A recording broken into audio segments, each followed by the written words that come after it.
So, this morning, I don't know, a few days ago, I was remembering from Caddyshack, Bill Murray talking about the Dalai Lama. So I put it on the top of my to-do list. And every time I fix the to-do list, I take everything if it's got 9 things out of 10 done, crossed off, I'll take the one thing that isn't and move it to another piece of paper. So this just has ridden along for a while on the top of my list of to-dos. Had no idea where it existed. So this morning I'm meditating and I hear, go to YouTube and put in Mary Mann Morrissey. So I do exactly that when I come out of the meditation, thinking that I'm going to get some support for this morning's lesson. And the very first thing that pops up is Bill Murray's clip about the Dalai Lama. Is God good? I mean, is God good? So that's what the whole lesson this morning is about, is seeing the world rightly, being in that sort of awe space where God's good can be that good, where instead of efforting and struggling to make what we think should happen, we move into this space. And unfortunately for you younger people, the more I read about this sort of tipping point, age looks like it has something to do with it. It looks like we spend a lot of our younger years in life struggling, efforting, trying to make something happen, thinking that we have a job to do in the world and that it's our responsibility to get out there and work and make that happen. Now, the action piece of anything is always the challenging piece. The action piece is where I follow my guidance. The action piece is where I step over my fear, whatever it is that's saying I'm too small or I'm too insignificant or I don't know how to do it. But something happens, and I just read an article last night that says that something happens at 64 and a half. I'll be 64 next week. Neener. No, it's not next week, it's 2 weeks. Okay, so wow, and I've been singing, when I'm 64, but I do feel a little sense of like, they say prayer is answered when people give up, because that's truly when people let go. You don't wholly give it to God until you finally kind of say, oh, whatever. And then it looks like it happens, and you don't really connect the piece that is, oh, I truly let it go to that higher idea. Ernest Holmes said, and I remember Ernest saying some things about, and I could not find the exact thing that I was looking for, but I found where I thought it was is very similar. He said, we are in the world and of it, and it is good that it is so. The world is all right when we view it correctly. Now, in other places, we hear, be in the world but not of it. Now, the conversation about be in the world but not of it is when Judaism brought one God to people who believed in many gods. What they found was truly a worshiping in the Old Testament of the god of Baal, B-A-L-L, Baal. And that god is the god of circumstances.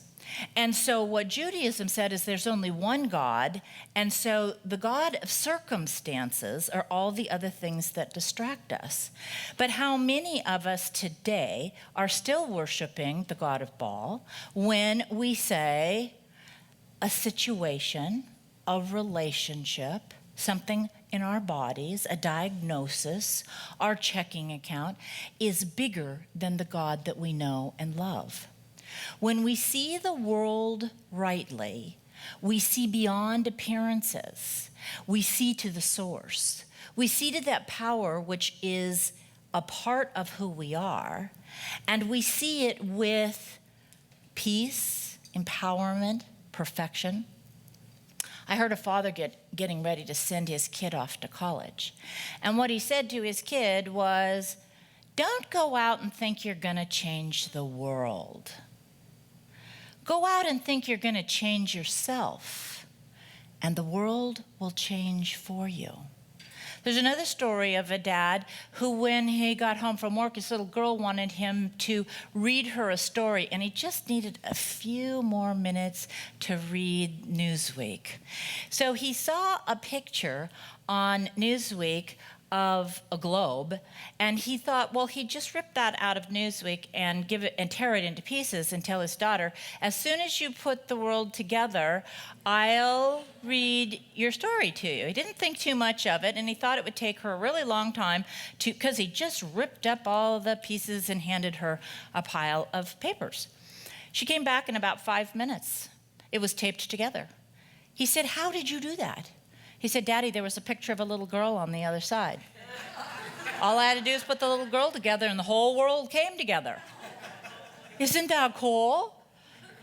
When I put the little girl together, the whole world came together. So our journey is 18 inches to our heart. And what we find in our heart is way more than what we find out in the world, and we use all the things out in the world to distract us. We use all the things out in the world to give us permission to do the things that I don't know why we give ourselves permission. I don't know why we distract ourselves. Probably because the journey inward is not that simple. The journey inward takes a tremendous amount of forgiveness. This church is based on 4 cornerstones: love, forgiveness, acceptance, and service. So love is easy, but most of us romanticize that. We want to say that love is liking. And in my first church, which was a large church and had a large staff, I started to say after a while, if you think I love everybody, if you think I like everybody, you have another thing coming. Of course, I love everyone. But I got into the practice of, can I be aligned with that higher idea so that my opinion doesn't matter? That was a struggle for me when I was 40, so that my opinion doesn't matter. Probably a struggle for me in my 60s, because my opinion wants to edge in and say, this is good, this is bad, this is right, this is wrong. And spiritual discernment is different than opinion. Spiritual discernment is rising up in the highest idea. Spiritual discernment is always looking for the good in every moment, in every situation. Spiritual discernment is the idea that I have a choice inside of me, and that's to go with the highest idea or to go with the God of Baal, which is worshiping the situation that looks bigger to me than anything that I have in my life. That I forget that my God is greater than that experience. That I forget to give it over and over every time I pick it back up to that higher idea. There's a story of a woman from ancient China, and this story has been told in many different cultures in different ways. This one comes from China, and it's interesting when a oral tradition has lived in cultures and when anthropologists find that the same story exists in different places. So I think that's fascinating because that means there's an idea for all of us about that story, and this is the story of, in the Chinese culture, it's accepted practice that families live together. One time I live in Little Saigon, and I was getting my nails done in a salon, and there was an elderly woman, and she came from the part of the world that I came from, so her skin matched my skin, and she was talking to the proprietor of this little shop. And she said he was so fortunate to get along so well with his mother that she could live with him. And he was so fortunate that his wife would allow him to have his mother live with her. And he said, I'm not sure you understand. We all make compromises, but in our culture, this wasn't really a choice. And you could see that she didn't like that, and so she didn't really pay any attention to that, and it just like flitted away. And I could see that she would like to live with her son and his wife, and in our culture, that's a different practice. We don't experience that. So in ancient China, They ran into those problems as well, and they may run into them again today. And that is that you might get a mother-in-law who just wasn't wonderful. So this particular woman has a mother-in-law that is horrible. She's so bad, they fight constantly about everything. She's so bad that she snoops and goes through her stuff. She's so bad that she's always telling her daughter-in-law that she can't take care of her son or her husband well enough or anybody well enough. She doesn't like the food. She's just constant. Everybody in the village knows that this poor woman has this cross to bear, this woman to put up with. Everybody has empathy and compassion, but the woman finally, after 7 or 8 years of putting up with it, decides, I'm going to kill her. I'm gonna just kill her. She knows that arsenic is a poison. She has to get the arsenic. So she figures that probably the holy man who's got all those herbs and things might know how to do this. So she goes to the holy man and she says, you know what she is. So I'm just gonna offer, and I'd like to use arsenic. And the holy man says, well, you know, since everybody knows about this, if you were to poison her food, you'd probably be the very first suspect. So I have a plan.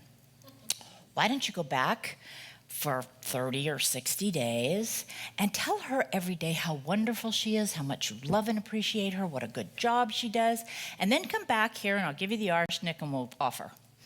So 30 days goes by and he doesn't hear from her. 60 days goes by and he still doesn't hear from her. 90 days goes by and he encounters her in the marketplace and he says, where have you been? You were going to come back and get that poison for your nasty old mother-in-law.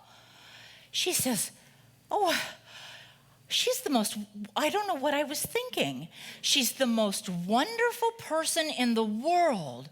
She is my best friend. She is I'm so blessed to have such a wonderful mother-in-law. Now, what if any one of us were to leave here today and take that person, whoever that person is, that we effort and struggle in a relationship with, and maybe it's not the mother-in-law that you happen to have living in the back bedroom. I did hospice for a long time, and in hospice, most people have a 6-month prognosis in order to get in hospice. It was always amazing to me when I would go to the family's house that put her, and it was usually her, in the farthest room in the back, and they'd say, yes, you can go down and visit her if you'd like, and I'd get there, and there wouldn't even be a chair. Nobody went down that hall, and nobody sat in that chair with that person. So what if, whoever that person is for you, you left here today and you said, I'm just going to try that stupid story and see if there's anything to it. I'm going to tell that person, I raised my brother. My mother and father got divorced when I was 5, and I have an adopted brother who went with my mother and myself. My father remarried and had another child. So with my mother, I'm her only biological child, and with my dad, there were 2 of us. My dad died when he was 49. He gave me a kid, a cat, and a Cadillac. I was so jazzed to get an 11-year-old Cadillac, like 1964 Cadillac that had these wings on the back that I could have meet everything.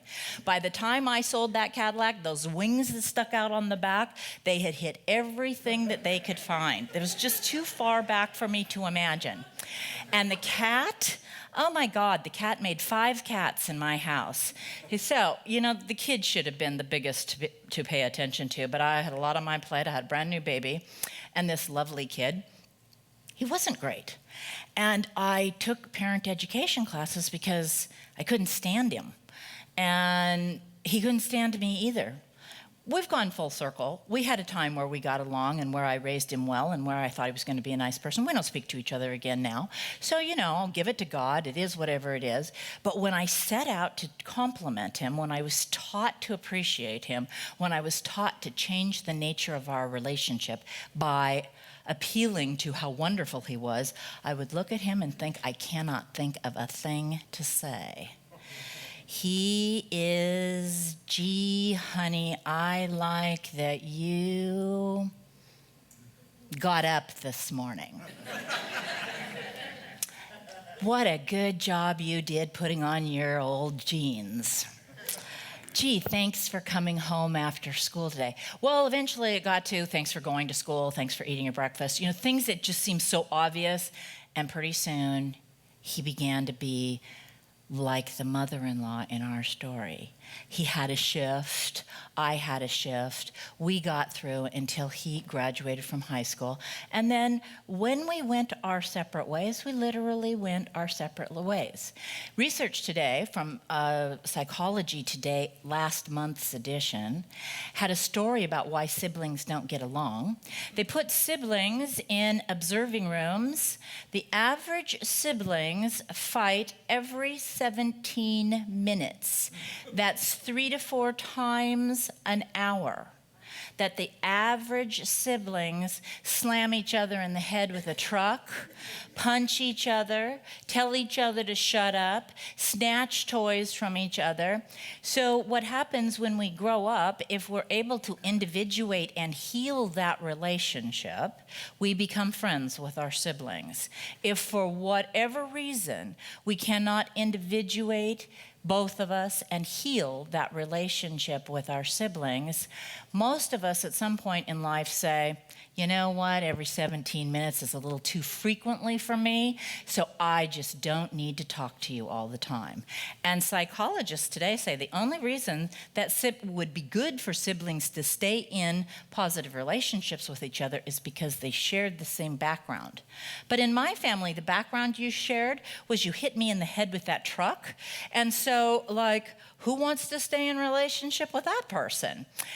A whole different way of looking at going our separate ways. In light of consciousness, which is in the issue that's out right now, on the front is Pedro Caldron and the Buddhist monk, and Katie Lang. They just did some work together, and there's a large interview in that magazine. I didn't read that. I read the article that was after that, which was about Alan Watts. I went to the University of Oregon, grateful to graduate from Corona Del Mar High School and leave my parents in June of 1969. So like 2 days after I graduated, they put me on a plane. Goodbye, nasty kid. I said, goodbye, nasty folks. And off I went. And when I got to school there and I was signing up for classes, I have no idea how I signed up for Far Eastern Modern Times. It was a senior class, not a freshman class. And I just liked the title. So the book that I read there was Alan Watts. And I don't even remember any of my other teachers. I don't remember the other classes that I took. I do remember walking into the professor's office and having him say to me, "What grade would you like?" I said, well, a C, because I probably didn't even deserve that. I said, a C plus.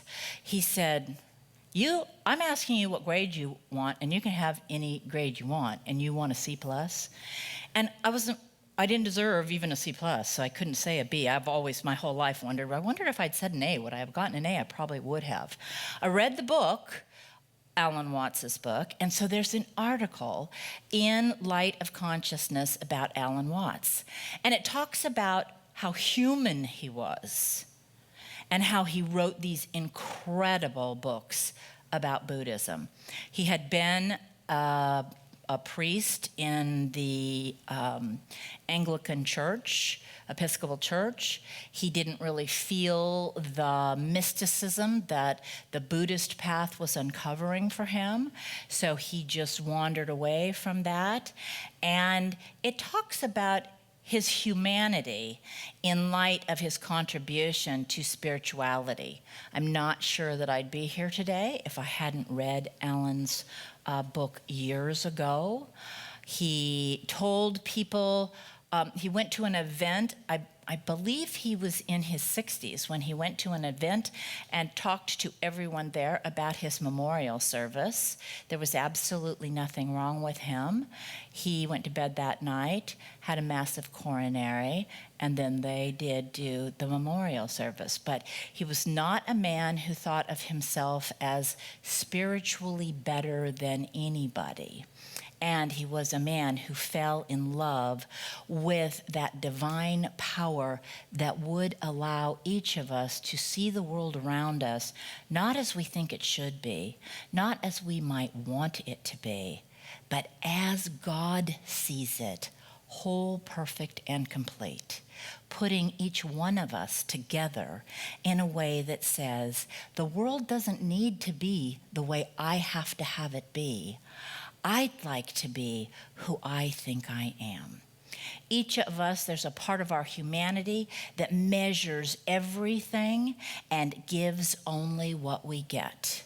There's a part of us that says, if I call you 3 times, you better call me at least once or I'm never going to call you again. There's a part of us that says, I gave you a Christmas present every year and you never gave me one, and so this year you don't get one. There's a part of us that's counting the numbers of items in somebody's basket at the express checkout lane. That is our humanity. And it isn't going to go away. It isn't going to go away. Someplace in the journey, we get to make peace with our humanity. We get to practice love, not of everything and everyone, but love of self and love of God that allows us to be in the world in a way that matters. From there, the very first thing that shows up is forgiveness. Now, I spent years forgiving my brother for 7,000 indiscretions that I'd be happy to list to anybody who has a couple of hours and wants to listen. However, at the end of the day, and this isn't the end of my day, this is only the middle of my chapter, and here I am realizing it's me that needed to be forgiven. I needed to forgive myself for my expectations. I need to forgive myself for my anger and resentment. I needed to forgive myself because my father left at 49 instead of taking care of his own kid. There were a lot of things in me to forgive. And after I began to do my forgiveness work, acceptance to the experiences that lay down in front of me, accepting each and every challenge, each and every opportunity, each and every blessing. When we look at those obstacles that show up for us as gifts, we have the ability to glean the gift from it. I'm going to share just a little bit about Lou.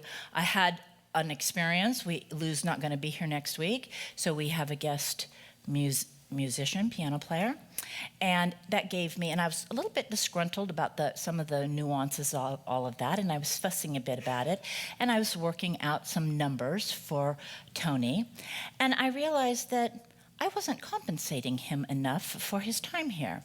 So the blessing out of that was being able to give him a raise. Now, it didn't start at all looking like an opportunity to understand what I'm doing and what I want to be doing. If we take that energy to everything that shows up to us, why would the universe bring this to me? Why is this up for me right now? What's in this experience that is a blessing that gives a greater expression to the love of God? When we move through forgiveness, we move into acceptance. The things that are in front of you to do are the things that you and your higher power have partnered with to bring illumination, to bring wholeness and divinity, to bring peace into your heart. Because when we give back to the world, when we give back in the way that is service, in the way that is charitable, in the way that is compassionate, we want to give from a loving heart. When we don't give from a loving heart, we have a tendency to take whatever's in us out into the world.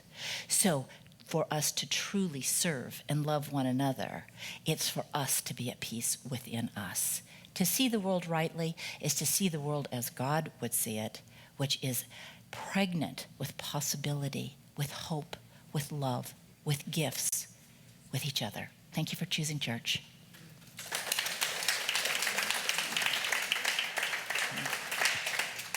So we take this moment and turn within right now, dropping into center, opening our heart doors, accepting that in the center of each and every one of us is wholeness, is perfection, is wisdom, the wisdom to take us forth in the world as a beneficial presence, the wisdom to allow us to forgive ourselves, understanding compassionately that the human journey is fraught with opportunities to detour and worship the God of appearance.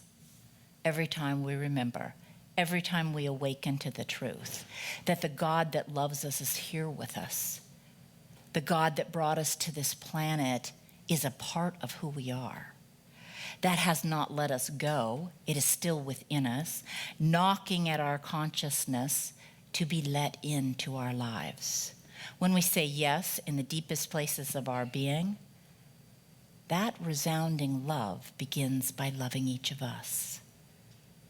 That resounding forgiveness accepts what has gone before was necessary for us to stand on the shoulders of past experiences and step into our greatness. The universe can only create out of itself, and therefore we are creations of itself. The universe has an amazing way to multiply. So one apple seed creates an orchard. One moment of loving consciousness creates putting us back together. A moment of conscious connection allows us to see the world filled with opportunity for us to step out of measuring, counting, noticing outward, to return inward, to giving thanks, to being grateful, to being humble, to being in alignment with the greater good. Thank you, God, for this day. Thank you, God, for each one of you. Thank you, God, for another lesson. And so it is. Amen.